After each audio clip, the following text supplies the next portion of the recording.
샬롬 샬롬 샬롬 샬롬. 하나님 사랑합니다. 여러분 주 안에서 사랑합니다.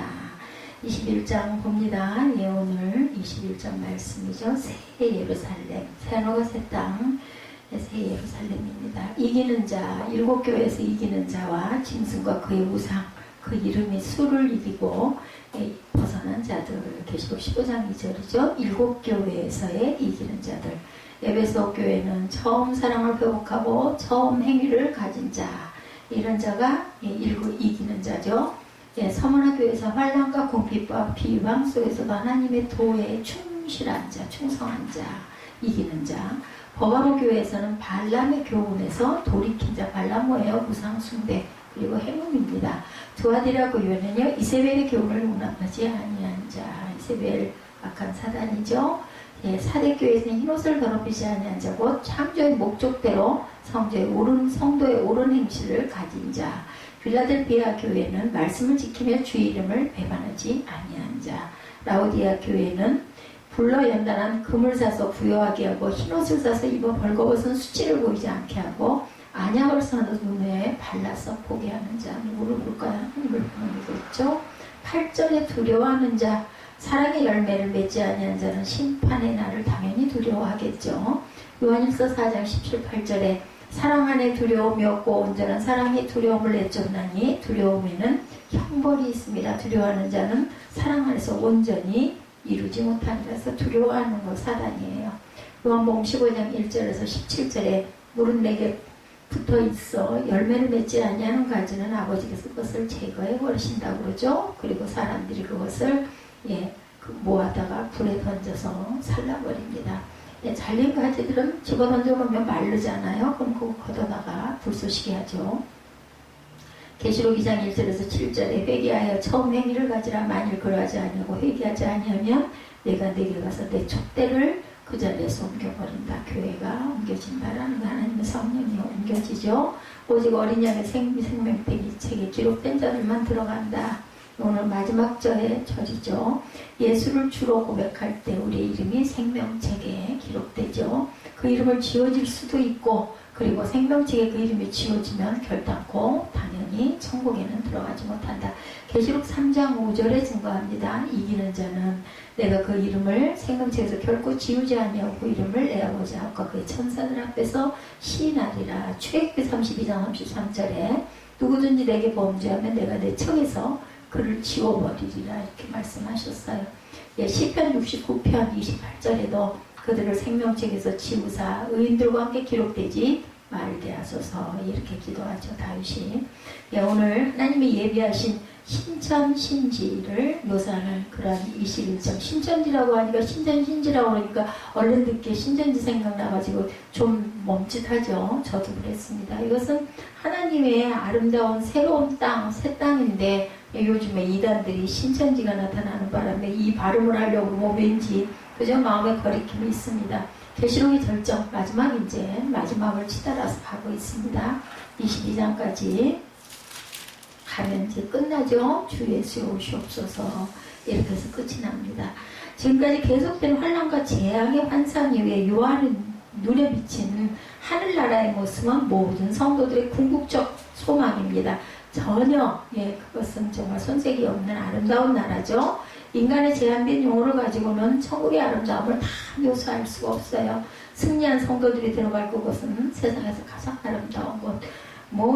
여러분들 어떠세요? 땅이 그렇게 좋아요? 세상에 지금 살고 있는 삶이 좋은 일이 조금 있노라 치면 금방 또 그죠? 마음이 항상 보면은 뭐라 그래요?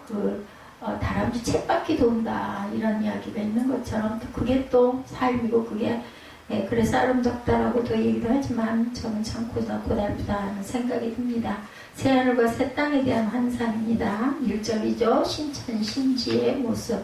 새하늘과 새 땅이 신천신지예요. 땅지자니까. 최후의 심판에 대해 바라본 환상을 기록했던 요한은요, 갑자기 새하늘과 새 땅을 보았노라고 말합니다. 이제 드디어 요한은 모든 성도들이 고대하던 장면에 이르죠. 신천신지의 모습은 본래 하늘과 본래 땅이 없어진 이후에 신이니까, 그죠? 새 신자니까 새롭게 나타난 새하늘과 새 땅이에요. 그래서 이게 또 한문으로 보면 신천신지. 그러면 그냥 그만하지 말고 새하늘과 새 땅. 거룩한 성새 예루살렘이 하늘로부터 하늘에서 내려오는데 그 모습이 신부가 남편을 위하여 단장한 것 같더라. 2절에 그렇게 나타나 있습니다.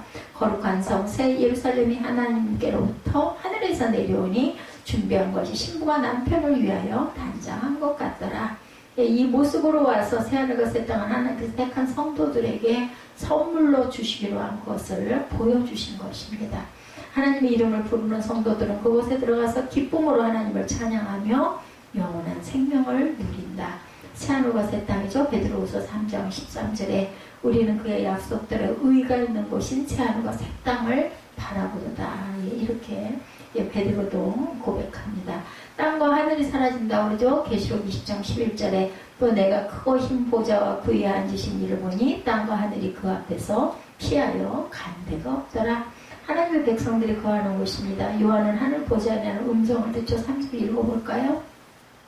내가 들으니 보좌에서 큰 음성이 나서 이르되었거라. 하나님의 장막이 사람들과 함께 있음에 하나님이 그들과 함께 계시니 그들은 하나님의 백성이 되고 하나님은 친히 그들과 함께 계셔서 나는 그들의 하나님이 되리라 말씀하죠. 4절에 보니까 모든 눈물을 그 눈에서 닦아주시니 다시는 사망이 없고 애통하는 것이나 곡하는 것이나 아픈 것이 다시 있지 아니하리니 처음 것들이 다 지나갔다.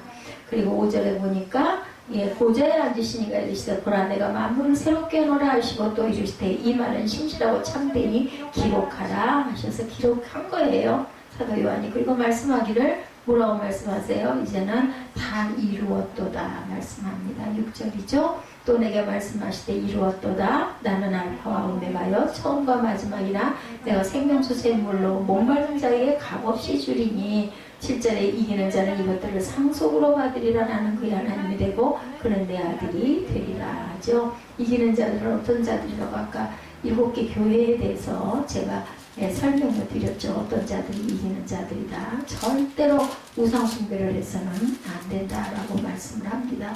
에베소 교회는 처음 사랑을 회복하고 처음 행위를 가진 자, 성원하는 환난과 궁핍과 비방 속에서 힘의 도에 죽도록 충성한 자, 버가모 교회는 우상 숭배에 행음에서 돌이킨 자 두 아들이야.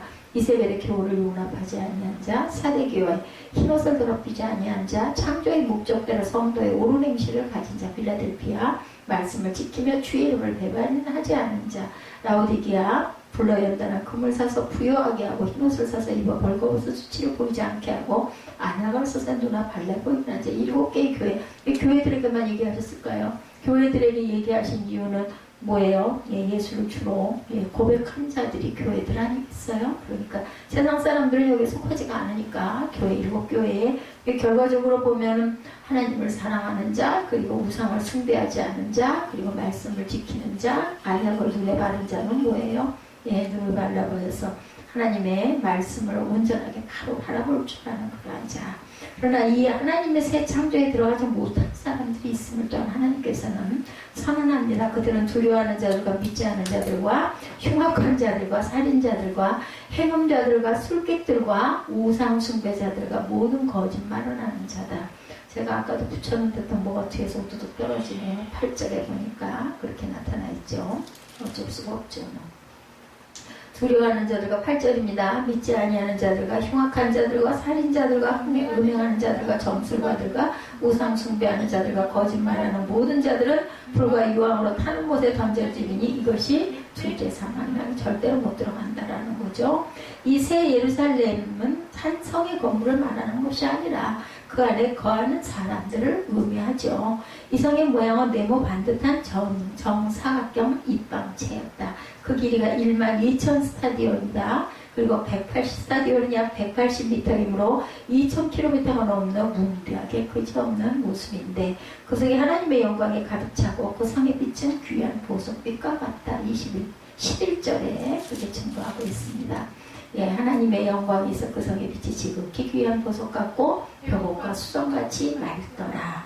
크고 높은 성곽이 있고 12문이 있는데 문에 12천사가 12절에 보면 있다고 그러죠. 13절에는 보면 동서남북에 문이 있는데 세 문이니까 12문이죠. 14절에 그 성의 성곽에는 12 기초석이 있고 그 위에는 어린 양의 12 사도의 12 이름이 있도다. 12 제자들의 이름이 거기에 기록되어 있다라고 말씀합니다.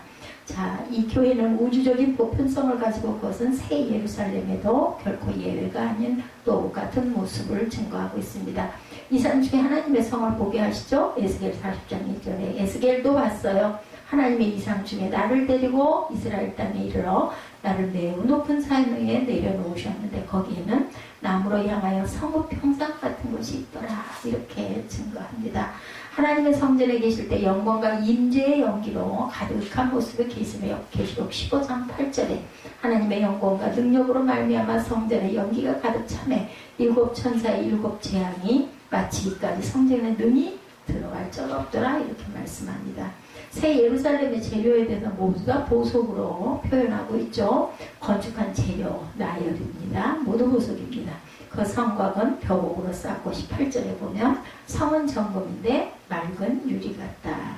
그래서 성의 윤곽의 기초석은 각석 보석으로 꾸몄는데 첫째는 벼곡, 둘째는 남보석, 셋째는 옥수, 넷째는 녹보석. 계속하여 12가지 각종 보석으로 장식되어 있고 12문은 모두 다 진주로 되어 있고 성의 길은 맑은 유리 같은 정금이더라. 길이 전부 다 금이에요. 그러니까 금 너무 좋아할 것도 보석을 좋아할 것도 없습니다. 이렇게 각종 보석으로 꾸며진 새 예루살렘 성을 묘사하는 것은 요한이 자신의 표현으로는 현세의 물질로는 아름다움을 설명할 수가 없기 때문에 남보석은 귀한 보석이다. 욥기 28장 16절입니다.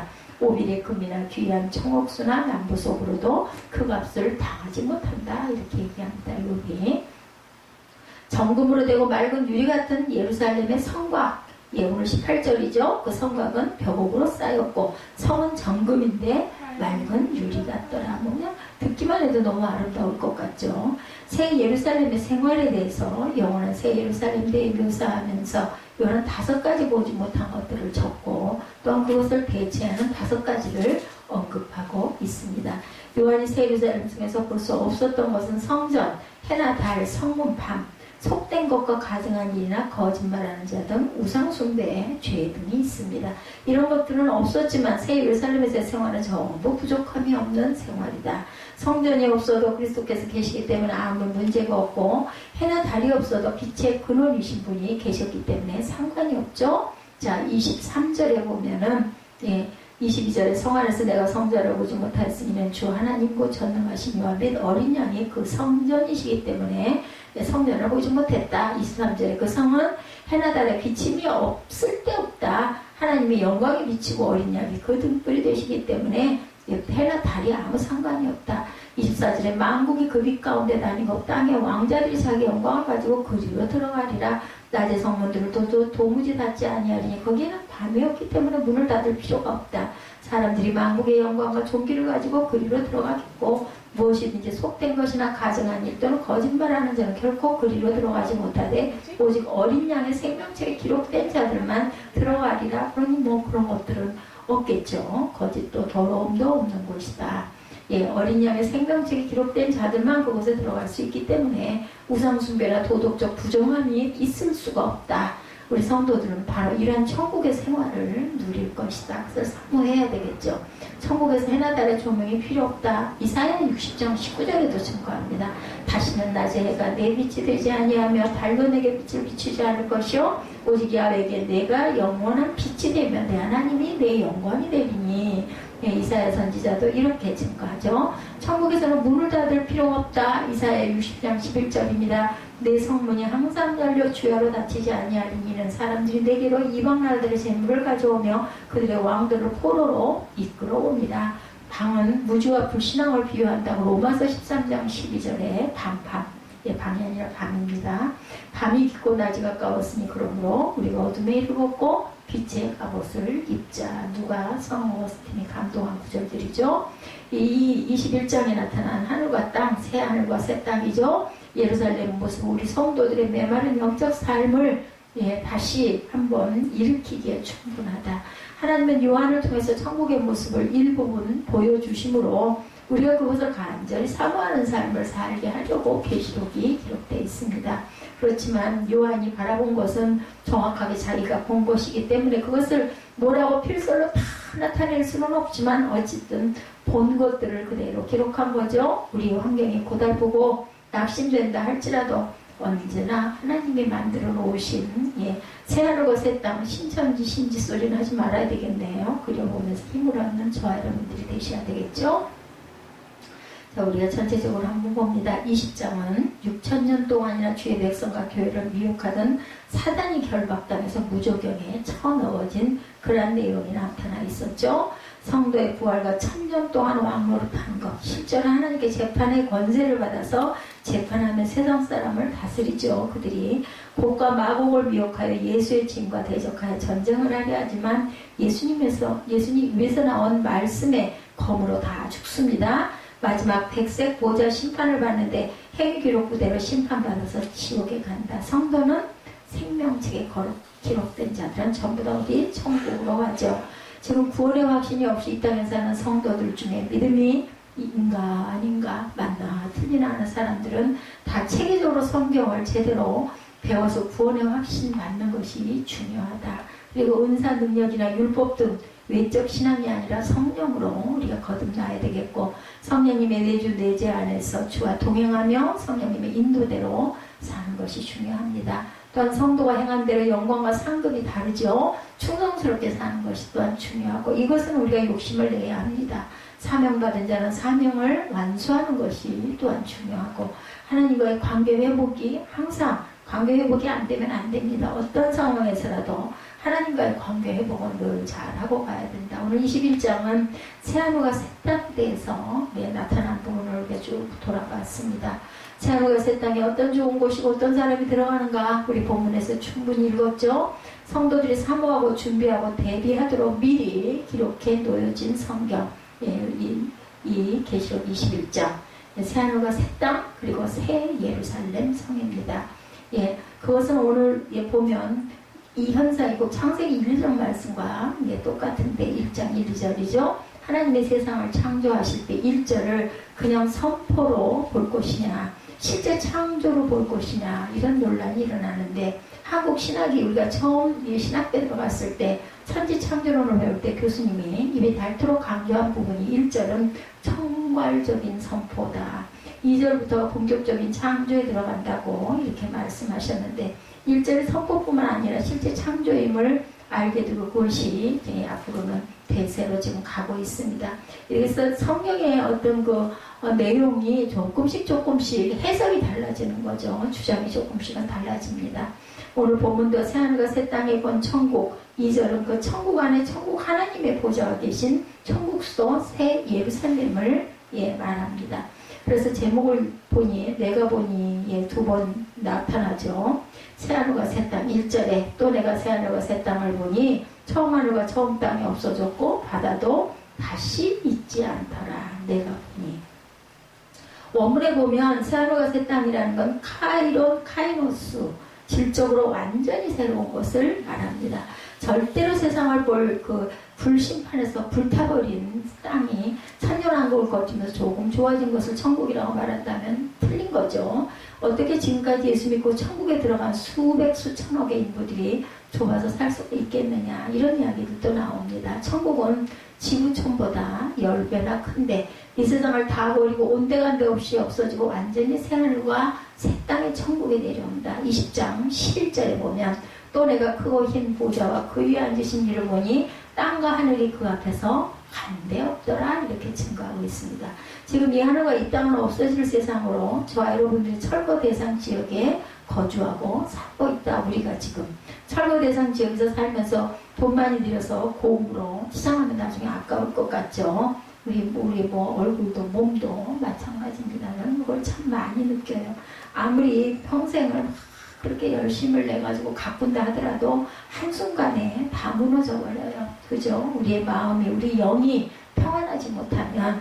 그래서 내 외모 때문에 절대로 스트레스 같은 거는 받지 말아야 되겠다는 자긍심을 갖고 있어야 합니다. 우리는 변형된 모습이 되기 때문에 세상 살다가 장애인이 되었다고 또한 낙심할 것도 없습니다. 요즘에는 장애인 되면 오히려 더 살기가 편하다. 그래서 장애증을 얼른 받으라는 얘기들도 하죠. 살아가는데 좀 편리성이 있겠죠. 하나님은 겉모양을 보시는 분이 아니십니다. 당연히 중심이죠. 예, 이 육신이 죽는 날 천국에서 영화로운 몸을 입을 때 그것이 바로 내 영원한 모습. 그 모습을 우리가 갖고 가야 되겠죠. 고린도전서 15장 44절에서 55절을 한번 봅니다. 육의 몸으로 신고 신령한 몸으로 다시 살아나니 육의 몸이 있은즉 영의 몸도 있느니라. 고린도전서 15장 44절에서 55절입니다. 45절 기록된 바 첫사람 아담은 생명이 되었다는 것 같이 마지막 아담은 살려주는 영이 되었다. 그러나 먼저는 신령한 사람이요 육의 사람이요 그 다음에는 신령한 사람입니다. 첫사람은 땅에서 났으니 흙에 속한 자이거니와 둘째 사람은 하늘에서 나셨느니라. 무릇 흙에 속에서 산 사람은 저 흙에 속한 자와 같고 무릇 하늘에 속한 자들은 저 하늘에 속한 이와 같으니 우리가 흙에 속한 자의 형상을 입은 것 같이 또한 하늘에 속한 이의 형상을 입으리라. 형제들아 내가 이것을 말하느니 혈과 육은 하나님 나라를 이어받을 수 없고 또 한 썩은 것은 썩지 아니한 것을 유업으로 받지 못하리라. 보라 내가 너에게 비밀을 말하노니 우리가 다 잠잘 것이 아니요 마지막 나팔의 순식간에 호련히 변화되리니 나팔 소리가 나매 죽은 자들의 썩지 아니할 것으로 다시 살아나고 우리도 변화되리라. 이 썩을 것이 반드시 썩지 않을 것을 입겠고 이 죽을 것이 죽지 아니함을 입으리로다. 이 썩을 것이 썩지 아니함을 입고 이 죽을 것이 죽지 아니함을 입을 때는 사망을 삼키고 이기리라고 기록된 말씀이 이루어지리라. 사망아 너의 승리가 어디 있느냐 사망아 내가 쏘는 것이 어디 있느냐. 예, 누가 얘기해요? 바울이 고린도전서에서 이렇게 말합니다. 새 하늘과 새 땅 우리가 변형된 새 몸을 입을 것이라는 거죠.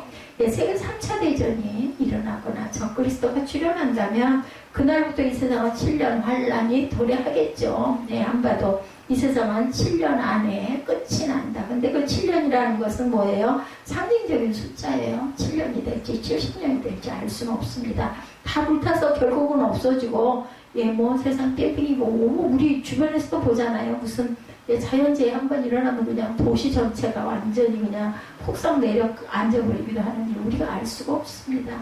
천국을 사모하고 가는 저들이 영들이 되어야 되겠죠. 지금 구원받을 수 있는 날이 주어졌을 때 영혼 구령을 힘써 전도하고 주님의 교회를 위해서 충성하는 그것만 남는 것이다. 이사야 69장 17절에 보니까 보라 내가 새 하늘과 새 땅을 창조하리니 이전 것은 기억되거나 마음에 생각나지 아니할 것이다. 이사야 66장 22절에도 내가 지을 새 하늘과 새 땅이 내 앞에 항상 있을 것 같이 너희 자손과 너희 이름이 항상 있으리라. 야훼의 말이니라. 베드로후서 3장 10절에서 13절에도 말씀합니다. 베드로죠. 그러나 주의 날이 도둑같이 오리니 그날에는 하늘이 큰 소리로 떠나가고 물질이 뜨거운 물에 풀어지고 땅과 그 중에 있는 모든 일이 드러나리로다. 그러니까 이 12사도들은 하나님의 음성을 다 듣고 환상으로 본 거죠. 이 모든 것이 이렇게 풀어지리니 너희가 어떤 사람이 되어야 마땅하겠느냐 이렇게 묻고 있습니다. 거룩한 행실과 경건함으로 하나님의 날이 임하기를 바라보고 간절히 사모하라. 그날에 하늘이 불에 타서 풀어지고 물질이 뜨거운 불에 녹아지려니와 우리는 그의 약속대로 의가 있는 곳인 새하늘과 새 땅을 바라보더라. 베드로가 이렇게 말합니다. 후서에서 이 계시록 21장 1절은 다른 위성 즉 천국이 내려오는 것인데 창세전에 이미 천국을 세우셨고 거기가 우리 본향이고 거기로서 우리가 이 세상 그 사단이 임금으로 통치하는 세상에서 훈련을 받으려고 잠시 잠깐인 거죠. 여기 세상에서는 7, 80년 살다가 영원한 천국으로 갑니다. 뭐 요즘에는 100세도 살긴 하지만 100세 건강하게 해서 활동하고 생활하는 사람들이 좀 있을까요? 앞으로는 또 있을 수도 있겠죠. 그죠? 뭐 누구 우리 저 데려다 주신 목사님 시어머니는 지금 98세랍니다. 그런데 아주 건강하시대요.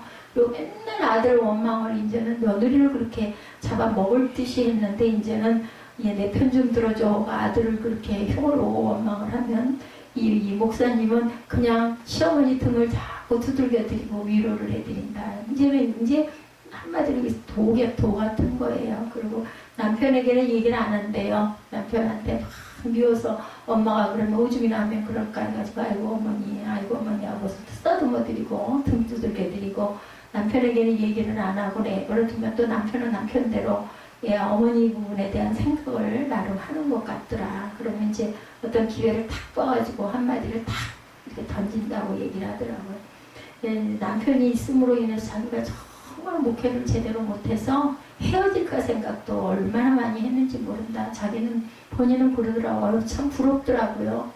그 렉스톤 큰 차 그거 몰고 다녀요. 이 시골길에는 그 차 외에 좋은 건 없어가지고 고쳐서 이렇게 탄다고 그러면서 자기는 혼자 놔두면 너무너무 잘한대요. 그 개척교회 출신들이요. 개척교회 거기 들어간 그 개척학교라고 그랬어요. 그때는. 저도 알아요. 들어서 알아요. 그때 그 출신들을 정말 무시무시할 정도로 아주 훈련이 돼. 오죽이나 하면은 나올 때, 거기 졸업하고 나올 때 8천만 원에서 1억 5천까지 지급을 해주잖아요. 개개인당 한 명씩. 예, 그렇게 훈련을 받고 나온 사람들이, 우리는 다르다 이거죠. 그래서 저는 몰랐는데, 저 목사님하고 우리는 달라. 뭐 이런 얘기가 귓가를 들어서 그때는 무슨 말인지 몰랐어요. 그랬더니 자기네들은 개척학교 출신이고 자기네들은 순복음 그 교회에서 몇십 년 동안 교육자 생활하면서 학교 다니고 훈련받았다 이거죠. 완전히 뭐라고 얘기해야 되죠? 군대로 보면 특수부대 출신이라는 거예요. 뭐 그럼 뭐예요? 어떤 방법으로든 하나님이 오히려 그렇지 않은 사람이 은혜를 받아가지고 하나님 나라에 임한 것이 오히려 더 복이 아닐까 하는 생각을 저는 그냥 해봤습니다. 이 세상이 변화되고 천국이 된다면 마술사가 마술 쇼를 하듯이 오염된 이 세상 도시들과 바다와 강들이 전부 다 약 파는 순간 사라져가지고 황금 보석으로 꾸며진 아름다운 나라가 이루어진다라는 거죠. 우리 꼬마들이 이런 상상 잘하잖아요. 새 예루살렘의 성의 모양이 나타나죠. 이사야 52장 1, 2절에 보면요. 시온이여 깰지어다 내 힘을 낼지어다 거룩한 성 새 예루살렘이여 이렇게 외치고 있습니다. 내 아름다운 옷을 입을지어다. 그렇습니다. 이제부터 할례받지 아니한 자와 부정한 자가 다시는 내게로 들어오면 없을 것이니라. 너는 티끌을 터버릴지어다 예루살렘이여 일어나 앉을지어다. 사로잡힌 딸 시온이여 내 목의 줄을 스스로 풀지어다. 야훼께서 이와 같이 말씀하시되 너희가 값없이 팔렸으니 값없이 돈 없이 속량되리라 이렇게 말씀하잖아요. 제 얘기가 아니라 이사야 52장 1절 말씀의 2절에는 또 내가 보매 거룩한 성 새 예루살렘이 하나님께로부터 하늘에서 내려오니 그 준비한 것이 신부가 남편을 위하여 단장한 것 같더라 이렇게 얘기하죠. 여기서 중요한 것은 새 하늘과 새 땅은 천국인데 새 예루살렘 성은 오늘 본문의 크기와 아름다움을 아주 기가 막히게 기록을 해놨죠. 아무리 봐도 천국에서도 새 예루살렘 성을 말하는 것은 분명한 것 같은데 천국에 여러 성읍이 있는데 본문에는 천국 수도를 요한에게 크게 클로즈업을 해서 보여준 것 같아요. 1절에서 또 내가 새 하늘과 새 땅을 보니 2절에서는 또 내가 봄에 거룩한 성 새 예루살렘이 있다 이렇게 얘기하죠. 예루살렘이 있다. 이 말은 1절은 천국의 전체를 보여준 것이고 2절은 수도 예루살렘 성을 보여준 것이다. 우리가 이렇게 해석이 된다라는 겁니다. 여러 곳에서 천국에서 몇 거울씩 맡겨주는 말씀이 있는 것을 볼 때 이 본문은 천국 전체를 말씀한 게 아니라 천국의 수도 새 예루살렘 성을 보여준 것이다. 3절에 내가 들으니 보좌에서 큰 음성이 나서리다 보라 하나님의 장막이 사람들과 함께 있음에 하나님이 그들과 함께 계시니 그들은 하나님의 백성이 되고 하나님은 친히 그들과 함께 있어요. 너희는 내 백성이 되리라고 말씀하시죠. 천국이 너무너무 귀한 보석 같고 휘황찬란하고 멋있지만 하나님이 안 계시면 아무 소용이 없죠. 가장 먼저 하나님의 우리와 함께 계신 것을 먼저 보여주십니다. 아무리 좋아도 천국 갔을 때 우리 주님 하나님이 안 계시면 뭐 어떻게 해요? 안고 없는 찐빵 같겠죠. 사절의 모든 눈물을 그 눈에서 닦아주시니 다시는 사망 옆에 애통한 것이나 곡하는 것이나 아픈 것이 있지 아니하리니 처음 것들이 다 지나갔습니다. 하나님의 모든 눈물을 우리 눈에 닦아주시면 얼마나 우리는 통곡을 할까요? 저는 특히 많이 울 것 같습니다. 다시는 사망이 없는 나라 또한 사망과 음부도 지옥에 보내버렸습니다. 모두 다 그죠? 때문에 우리는 영원한 영생밖에 없다. 사랑한다고 하다가 헤어지고 죽어서 울고불고 이별해서 사업이나 삶에 실패해서 중병에 걸려가지고 자식 때문에 마음이 상처를 아파가지고 남몰래 흘린 눈물 얼마나 많겠어요. 이 평소에 각각 개개인 아무리 대단하게 잘 살고 명예가 많고 대단한 사람도 다 있겠죠. 찬송가죠. 저 하늘에는 눈물이 없네. 거기는 슬픔이 없네. 저 하늘에는 눈물이 없네. 거기에는 기쁨만 있네. 고통과 슬픔 모두 다 사라져버리고 영광만 가득 차겠네. 우리의 주님과 함께 있을 때 영원한 기쁨이 있겠네. 사람의 눈물을 닦아주는 것은 두 뼘에 흐르는 눈물만 닦아주지만 주님이 닦아주는 눈물을 우리 마음의 상처가 다 치료해 주시죠. 예, 눈물의 근원을 아주 없애버린다는 거예요. 그러한 삶을 우리가 바라보고 그것을 바라보니까 세상에서 어떤 것들 전혀 그렇게 부러워할 필요가 없다. 해보다 저 밝은 저 천국 믿는만 가지고 가겠네. 이것도 찬송가예요. 믿는 자여 있는 곳 우리 주 예비해 두셨네. 며칠 후 요단강 건너가 만나리 장례 때 많이 부르죠. 요단강 건너가 만나리 가는 길이 완전히 다릅니다. 그죠?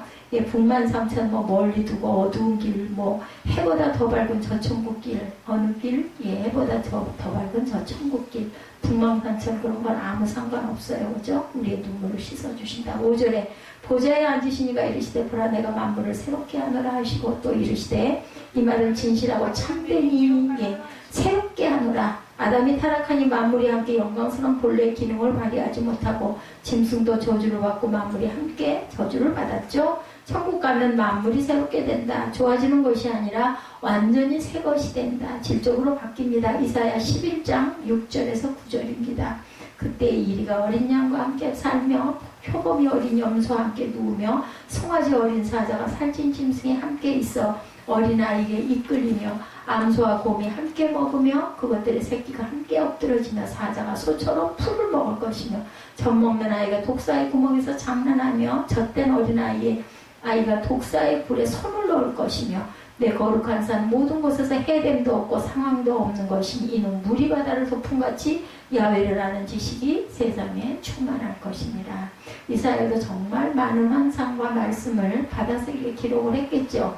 짐승들도 저주받은 사나운 모습이 아니라 웃는 모습, 예, 그죠? 친밀한 모습, 땅의 기능도 얼마나 비옥하고 좋으면 달마다 12가지 과일이 계속 열리는 곳이다. 이런 세상, 예, 이런 것을 이론으로만 알고 있으면 안 되는 거죠. 왜냐하면은 하나님께서 말씀하셨으니까. 지혜 있는 자들은 10처녀 비유를 보면 어떻게 살아야 하는지 우리가 알죠. 미련한 5처녀는 미련한 신앙생활을 안 한 게 아닌데 얼마나 억울해요. 그죠? 예, 슬기로운 5처녀는 실력 맞을 준비할 예비하는 신앙생활. 이왕이면은 그죠? 이런 생활을 해야 되겠죠. 새하늘과 새 땅을 누구에게 준다고 해요. 6절에 보니까 예, 또 내게 말씀하시되 이루었도다. 나는 알파와 오메가의 처음과 나중이라. 내가 생명수 샘물을 목마른 자에게 갚으시. 어떤 사람이 목이 마를까요? 예, 하나님의 사랑을 목말라 애타게 그리워하는 사모하는 자들이죠. 누구에게 이 새하늘과 새 땅? 목마른 자에게 준다라는 겁니다. 우리가 열심히 목말라야 되겠죠. 천국을 사모하지만 말고 예, 우리가 항상 하나님 보시기에 온전한 모습, 우리의 자리에서, 그렇죠? 목사, 선교사, 장로, 권사, 집사, 교사, 성도, 뭐가 됐든 상관없습니다. 예, 좋은 복음의 증인, 끊임없이 마귀와 싸우며 주를 위해서 일하는 자, 천국 상급을 사모하는 자가 목마른 자입니다. 7절에 이기는 자는 이것을 상속으로 받으리라는 그의 하나님이 되고 그는 내 아들이 되리라. 끊임없이 포기하지 말고 싸워 이겨야 되겠죠? 목말라 하는 자가 주일날 예배나 밤 예배, 수요 예배, 금요철야, 새벽 기도까지 나오게 되겠습니다. 그리고 또한 성경 공부도 열심히 해야 되겠죠? 그리고 이겨야 돼요. 알아야 이기죠. 힘이 있어야 이기죠. 무엇으로? 성령의 능력으로 우리는 이깁니다. 정신 차리고 깨어있고 근신하고 맡은 바 직분과 사명에 최선을 다하고 세월을 아껴야 되겠죠. 뭐라 그래요? 때가 악하니라 그러죠. 누가 새하늘과 새 땅에 못 들어가는가? 8절에 8가지 사람들이 못 들어간다. 두려워하는 자들과 믿지 않는 자들과 흉악한 자들과 살인하는 자들과 음행하는 자들과 점술가들과 우상숭배하는 자들과 거짓말하는 모든 자들은 불과 유황으로 타는 못에 던져지리니 이것이 바로 둘째 사망이라. 불신자를 가리게 한 말이에요. 이 얘기는 안 믿는 사람들. 불신자는 물론이거니와 믿는다고 하면서 불신자와 별다름이 없이 그렇게 부는 자들, 천국의 상을 사모하는 그런 저와 여러분들은 이기는 자에 속할 줄로 믿습니다. 목마름이 없는 자들은 싸우지도 않고 피하고 이기지도 못하고 늘 실패한다라는 거죠. 성도 간의 말 한두 마디 때문에 삐지고 낙심하고 맡은 직분을 저버리거나 정말로 내팽겨쳐치는 그런 일들이 없어야 되겠죠. 계시록 3장 4절입니다. 그러나 사대에 그 옷을 더럽히지 아니한 자 몇 명이 내게 있어 흰옷을 입고 나와 함께 다니리니 그들은 합당한 자인 연고이니라. 사대교회는 어떻게 해요? 흰옷을 더럽히지 아니하는 자라고 그랬죠. 아까 교회 분위기를 절대 나무라지 말고 모든 사람들을 다 아름답게 사랑할 대상으로 봐야 되겠죠. 흰옷 입은 성도, 주님과 함께 동행하는 성도, 주께 합당한 몇 명의 성도들, 환경이 나쁜 데서도 끝까지 충성하는 자는 오히려 더 돋보이겠죠. 만물도 못생기고 얼굴도 곰보 집사가 너무 충성하면 정말 은혜네 할 수 있다는 거죠. 새 예루살렘 성의 구체적인 모습이 9절에서 27절까지 나타나 있습니다. 7 대접을 가지고 마지막 7 재앙을 담은 7 천사 중 하나가 나와보니 내게 말하 이르되 이리 오라. 내가 어린 양의 신부고 그의 아내를 내게 보이리라. 어린 양 주님이시고 그의 아내 신부는 교회의 성도들을 가리킵니다. 10절에 성령으로 나를 데리고 크고 높은 산으로 올라가 천국의 하늘에 들어오는 높은 곳에 올라가죠. 성령으로 나를 데리고 올라갔다. 예수님이 지상에 계실 때 성령의 감동함을 받아서 광야에서 40일 금식하신 사건이 있습니다. 사탄이 천한 만국이 더 높은 곳으로 데려갔듯이 성령께서는 요한을 데리고 높은 산으로 갔다는 거예요. 내려다 보일 수 있는 곳으로. 하늘로 쫓아 내려오는 새 예루살렘 성을 보여주신 거죠. 지상에 있는 성도들이 그날을 마음껏 사모하라고 이렇게 보여주신 겁니다. 이렇게 우리가 보잖아요. 그죠? 수천 년이 지났어도 11절에 하나님의 영광이 있어 그 성의 빛이 지극히 귀한 보석 같고 벼곡과 수종같이 맑더라. 벼곡과 수종은 하나님의 빛. 그죠? 12절에 큰 높은 성곽이 있고 12문이 있는데 문에 12천사가 있었고 그 문에 이름을 썼으니 이스라엘 자손 12지파의 이름들이라. 높은 성곽이 있다고 그러죠? 또 12문이 동서남북으로 3문씩 있습니다. 그래서 문이 12개죠. 천국 중심에 있는 새 예루살렘 성을 말하고 있습니다. 천국이 한 위성으로 되어 있죠. 지구촌을 보면 어디나 문을 단단하다는 말은 서울의 뭐 남대문, 동대문 있듯이 동서남북으로 문이 12개가 있다. 높은 성곽.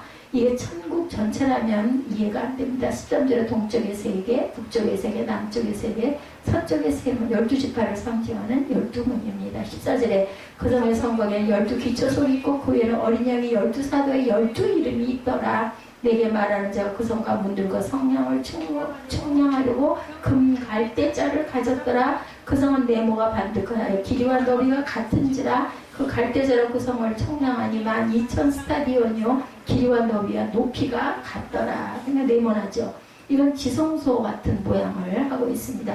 구약의 성전 안의 지성소는 바로 이 새 예루살렘 성과 같이 만들었다고 그러죠. 구약 성전에도 성전이 있고 지성소가 있고 바깥 뜰이 있듯이 천국에도 외곽이 있고 천국수도 하나님의 보좌가 있는 곳이 이렇게 따로따로 정해져 있다. 바로 이 천국 수도도 천국 중앙에 있는 새 예루살렘 성이 있는 그 수도에 저와 여러분들이 사실 곳이다. 17절에 그 성곽을 측량하며 144 규빗이니 사람의 측량국 천사의 청량이라. 그 성의 크기는 12,000스타디온이요 성곽의 높이는 140 규빗이다. 이 성의 높이는 약 70m, 전체 크기는 우리 대한민국 제주도에서 백두산까지 1100km 정도 되니까 환산을 하면 새 예루살렘의 크기는 2200km, 대한민국의 2배 크기이다. 여기서 나타낸 치수로 보면 여기에 모든 천국 백성들이 다 함께 산다면 콩나물 시루가 되겠죠. 중요한 것은 그 성곽을 측량하며 144 규빗이니 사람이 측량고 천사의 청량이라. 사람의 측량고 천사의 청량이라고 그러죠. 지구상의 인간의 청량의 크기와 같은 것을 얘기합니다. 청량자는 천사이지만 크기 기준은 사람의 청량이다. 그래서 이 새 예루살렘 성은 천국 수도를 얘기하는 것이다. 이렇게 성경에 부끄러운 구원받은 자도 있겠다고 또 얘기하죠. 하나님의 보좌 가까이 사는 자들이 가장 영화로운 자들이다. 이왕이면 부끄러운 구원을 받지 말아야 되겠죠. 천국에 갔다 왔다는 사람들을 간증을 들어보면 이구동성으로 사고라운 천국에서 못 받고 다윗이나 스데반 집사 또는 바울 사도가 떴는데 믿기 어려울 정도로 장대하고 그 사는 집도 대궐 같고 큰 성같이 보였다. 이런 이야기들을 한다고 합니다. 천국에 가면 지상에서 영적 크기에 따라서 키 차이가 달라진다고 그래요. 그러니까 제가 아무리 키가 조금해도 영적으로 하나님이 보시기에 이쁘면은 아주 늘씬한 미인의 모습과 아주 날씬한 모습에 키도 커지겠죠. 근데 만약에 아니면 지금보다 더 땅꼬마가 맞아요. 그렇게 더 땅꼬마가 있기 나오면 다행이지. 천국에서 보이기 나오면 출세한 거죠. 그죠? 성전 가까이 있는 왕족 지파 유다 지파와 제사장의 지파인 레위 지파가 살았고 그 외에 각 지파들은 성전에서 멀리 떨어져 살았던 것, 이런 것은 천국의 조직표의 모형인데 12절에 크고 높은 성곽이 있고 17절에는 144규빗이며 1규빗이 50cm이기 때문에 7,200인이 다 떼버린 70m 정도 높은 벽을 쌓았다, 이렇게 표시를 하고 있습니다. 성곽이 굉장히 높은 것 같지만 서울의 63빌딩 높이가 1층에 3m 적고 180m라고 그래요.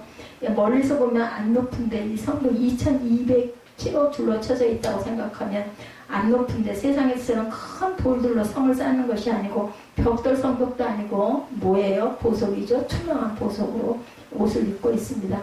멀리서 보면 성벽이 있는지 없는지 보이지도 않는다. 다만 문으로 들어가야만 들어갈 수 있다는 거죠. 월담은 절대로 안 된다는 겁니다.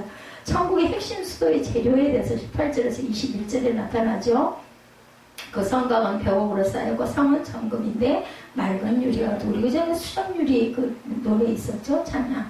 벽옥은 하나님 보좌색, 정금은 불순물이 없는 도금이나 18K가 아닌 그야말로 정금, 순금이죠. 이름이. 그 순금이다. 후진국 사람들은 대한민국 어떤 나라인지 좋다는 말만 듣다가요, 인천공항에 내리면 깜짝 놀란대요. 근데 예전에 우리가 20년 전에 외국 가면 또 깜짝 놀라기도 했어요. 화장실이 어쩜 그렇게 깨끗하고, 제 기억에 그렇습니다. 근데 지금 이제 우리나라가 그렇다고 합니다. 너무나 삐까뻔쩍해가지고 신발을 이걸 신고 신발을 신어야 돼, 벗어야 돼, 이런데 화장실 가서도. 그리고 떡을 먹다가 바닥에 떨어지면 막 떼굴떼굴 굴러가 막 주워서 먹기도 한다고 합니다. 화장실은 무슨 변기에 물을 보고 새순물이야, 이런 얘기들을 한다고 그래요. 변기 속에 고여있는 물, 그거 보고 너무 맑아가지고. 우리나라 물이 깨끗하잖아요. 그래서 바닥에 대리석을 많이 깔았죠. 그러다 보니까 그 사람들이 옥돌 침대야, 여기 누워서 자도 되겠어, 이렇다고 그러죠. 천국을 우리 성도들을 위해서 치장해 놓은 것, 각색 보석으로 꾸며졌는데 12보석으로 꾸몄다고 그러죠. 19절에서 20절을 보면 그 성의 성곽의 기초성은 각색 보석으로 꾸며졌는데, 첫째 기초성은 벽옥, 둘째 기초성은 남보석, 셋째 기초성은 옥수, 넷째 기초성은 녹보석. 20절에 다섯째는 홍만호, 여섯째는 홍보석, 일곱째는 황옥, 여덟째는 노옥, 아홉째는 담황옥, 열째는 비추, 열한째는 청옥, 열두째는 자수정이라. 보석 이름 이거 연구하는 것도 참 대단했겠다는 생각이 들어요. 성벽 기초석이죠. 벽옥, 다이아몬드 하나님 색이다. 하나님의 보좌와 그 모습이 세 가지 보석빛으로 나타나는데, 남보석, 에스겔 1장 26절에 그 머리 위에는 궁창 위에 보좌의 형상이 있는데 그 모양이 남보석 같다. 그러니까 성경 안에 있는 증거들을 다 공부해서 왔다가 기록을 한 거죠. 둘째는 무지개 빛이다. 28절이죠. 그 사방 광채의 모양은 비 오는 날 구름에 있는 무지개 같으니 이는 여호와의 영광의 형상의 모양이라, 이렇게 표현되어 있습니다. 셋째는 계시록 18절에 그 성곽은 벽옥으로 쌓였고 그 성은 정금인데 맑은 유리 같더라. 이게 천국색의 원주류. 벽옥은 다이아몬드 빛으로 천국과 천사들의 원조색이라고 해서 거기다 무지갯빛이 입혀져 있는 아주 황홀한 모습, 아주 아름다운 모습이 다이아몬드. 이 땅에서 뭐 다이아몬드 반지 그런 거 좋아할 필요도 없어요. 거기 가면 그냥 성 전체, 전체가 다이아몬드. 저 같은 사람이 아주 좋아하겠죠. 길도 얼마나 아름답겠어요. 그죠? 금으로 다 치장이 됐으니까. 그 모습, 이 땅에서 우리가 영성을 추구하고 영혼이 성장한 만큼 그 영원한 모습이 되죠. 멸류관 상급도 몇 층이 되는지 도무지 무거워서 못 쓸 이유가 없다고 하죠. 얼마나 가볍겠어요. 아름답기는 기가 막히게 아름다울 것이고 무게를 못 느끼겠죠. 우리가 영이기 때문에. 천국 가면 우리가 정말 저 사람은 정말 그 순교한 사람이구나, 영적으로 아주 커다란 인물이었구나, 이렇게 알 수가 있다라는 거죠. 왕권 그 반열의 분이구나. 고개가 숙여지고 절로 질서가 제절로 잡히는. 둘째는 남보석, 청색 사파이어. 어릴 적부터 하늘색, 청색 제가 엄청 사파이어 빛깔 좋아했거든요. 그래서 너는 말세의 종이다. 더나 말세 쓰시겠다. 데려가는 그러한 자들이 그 자리에 이 자리를 지키고 있지 않을까. 셋째는 옥수. 흰색이 반투명한 색깔이라고 하네요. 넷째는 뭐 녹보석. 뭐 녹보석은 알겠죠. 에메랄드 아닐까 싶어요. 그죠? 다섯째는 홍만호. 붉은빛 나는 다이아몬드 종류라고 합니다. 여섯째는 홍보석. 유다지파를 상징하는 색으로 붉고 그리스도의 부활을 상징한다고 하네요. 그리고 일곱째는 황옥, 투명, 반투명으로 붉은빛, 푸른빛, 초록빛, 누런빛을 띠며 영어 토파즈, 이거 보고 같아. 토파즈라는 것, 그 보석 이름. 여덟째는 노곡, 녹색의 옥이죠. 아홉째는 담황옥, 이것도 누런 금색이 나는 옥이죠. 열 번째는 빛이, 우리가 아는 빛이죠. 11번째는 청옥, 파란색 하나님의 보좌 및 궁창의 색깔이라고 합니다. 12번째는 자수정, 보랏빛 또는 포도주색 보석이죠. 자수정 우리가 잘 압니다. 이런 보석으로 꾸며놓았다. 지금까지 겨우 성벽의 기초석만 얘기한 게 이렇게 아름다운 각종 보석. 성벽 70m가 다 보석이다. 그것도 2200kg가 다 벼곡이라고 합니다. 아니, 파란 빛나는 다이아몬드, 거기다가 무지갯빛으로 덮여있는 새 예루살렘 성. 그냥 보고래 두십시오. 한 번쯤. 21절에 그 12문은 진주, 12진주니 각 문마다 한 진주로 되어 있고 성의 길은 맑은 유리 같은 정금이더라. 지금 듣기만 해도 너무너무 아름다운 곳이구나 라는 생각이 우리가 들죠. 이런 아름다운 곳 이렇게 되어 있다는 거죠. 작은 진주, 뭐 요즘에 진주값이 엄청 싸졌다고는 하지만 얼마나 아름다운 진주겠어요. 그래서 그물을 지키는 경비용 천사가 있는데 큰 천사다 말합니다. 만약에 진주문 높이가 70m인데 작은 천사, 보통 천사가 170cm쯤 된 천사가 지키고 서 있다면 개미 한 마리만하게 보일 것이다. 그래서 여기선 천사가 큰 천사라고 했으니까 아마 키도 50m는 되는 천사가 아닐까. 아무나 이 문지기 천사를 밀치고 절대 들어갈 수가 없어요. 못 들어가겠죠. 천국에 가면 일반 백성들, 천국 가서 왕권 반열에 설 성도가 많을까? 천국 가면 전체 백성 중에 왕권 성도들은 그 수가 지극히 위한 보석처럼 숫자가 적을 것이다. 우리 다 천국 수도권에 사는 왕권 반열들이 되어야 할 줄로 믿습니다. 22절에 성 안에서 내가 성전을 보지 못하였으니 이는 주 하나님과 전능하시니와 및 어린 양의 그 성전이시니라. 구약에서는 철저하게 양이나 소등 짐승을 잡아서 제물을 드렸죠. 성전 중심의 제사를 드렸지만 신약에 와서는 그리스도가 어린 양이셨습니다. 십자가에 달려 대속으로 그 죽음을 우리에게 주셨기 때문에 그리스도를 영접하고 성령으로 거듭난 심령, 그 몸이 성령을 모신 성전, 저와 여러분의 몸들이 모두 다 성전입니다. 그러므로 몸으로 하나님께 영광을 돌리고 몸으로 산제사를 드리고 몸으로 제물 삼아 충성을 한다. 당신 몸은 하나님의 성전에 우리 찬양 많이 하죠. 23절에 그 성은 해나 달의 비침이 쓸데없다. 이는 하나님의 영광이 비치고 어린 양의 그 등불이 되신다. 옛날에 호롱불이 있다가 그저 형광등불빛 생겼을 때 진짜 아름다웠어요. 저 정말 그거 기억나요. 남포불이라고 그래서 조그만 불기다가 그냥 전기불이라는 걸 처음 보니까 정말 너무너무 아름다웠어요. 하나님의 형상이 회복돼서 호련히 부활되고 그리고 부활의 영광을 받고 나면 하나님의 영광을 입어서 영광스러운 이런 몸들이 된다는 거죠. 24절에 만국이 그 빛 가운데 다닌다고 그래요. 산다라는 거죠. 땅의 왕들, 성도들이 자기 영광, 부활 변화된 하나님의 형상의 영광을 가지고 들어가리라. 변화된 각자의 영광이 달라요. 당신은 이 천국에 들어갈 자요, 못 들어갈 자요. 천국에 들어갈 자가 있고 못 들어갈 자도 있다. 25절에 낮의 성문들도 도무지 닿지 아니하니 거기에는 밤이 있을 필요가 없죠. 천국 문을 닫을 필요도 없고 밤이 있을 필요가 없습니다. 26절에 사람들이 만국의 영광과 종기를 가지고 그리로 들어가겠고, 그죠? 믿는 자들은 천년왕국에 자기 영광 가지고 그리로 당연히 그냥 저절로 들어갈 것 같아요. 천국에 못 들어갈 자죠. 27절에 아까 우리 여러 번 읽었죠. 속된 것, 가증한 일, 거짓말하는 자 결코 들어가지 못하되 오직 어린 양의 생명책에 기록된 자들만 들어가리라. 무엇이든지 속된 것이나 가증한 일 또는 거짓말하는 자는 결코 그들이 못 들어간다. 부정하고 더러운 자, 사람은 그대로 놔두면 부정한 자가 됩니다. 예수 믿어야, 그죠? 예수를 믿어도 그 부정함을 씻으려고 우리의 그 속성이 죄성이 있기 때문에 거짓말하는 자, 계시록 13장 11절에 내가 보면 또 다른 짐승이 땅에서 올라오니 어린 양같이 두 뿔이 있고 용처럼 말을 하더라. 적그리스도와 거짓 선지자 또는 이단, 이들은 모두 거짓말하는 자다. 여기서 거짓말하는 자라는 표현은 그냥 입으로 거짓말하는 것이 아니라 구원에 대해서, 성경에 대해서 거짓말하는 자들, 이단이죠. 이 시대는 성경을 혼잡케 하는 자들이 출몰하죠. 히브리서 3장 19절에 이러보건대 그들이 믿지 아니함으로 능히 들어가지 못할 것이라. 예, 즉 안 믿는 자, 이들은 믿는 자들을 미련하게 생각합니다. 잘난 체하지만 결국 그들은 천국에 못 들어가죠. 천국에 들어가는 자 오직 어린 양의 생명책에 기록된 자들만 들어가리라. 생명책에 이름이 기록되는 것이 우리의 소망이고 목표가 되어야 할 줄로 믿습니다. 내가 천국에 들어갈 믿음의 반열에 세워진 것을 감사하고 합당한 믿음을 우리가 점점 항상 새롭게 우리를 변화시켜가는 저와 여러분들, 그리고 주님이 주신 사명을 온전히 크든 작든 내가 있는 자리에서 충성을 다하는 저와 여러분들이 되셔서 영광스러운 새 예루살렘 성을 우리가 바라보고 영원히 살 그날을 그리워하면서 살아가시는 저와 여러분 되시기를 주님의 이름으로 축복합니다.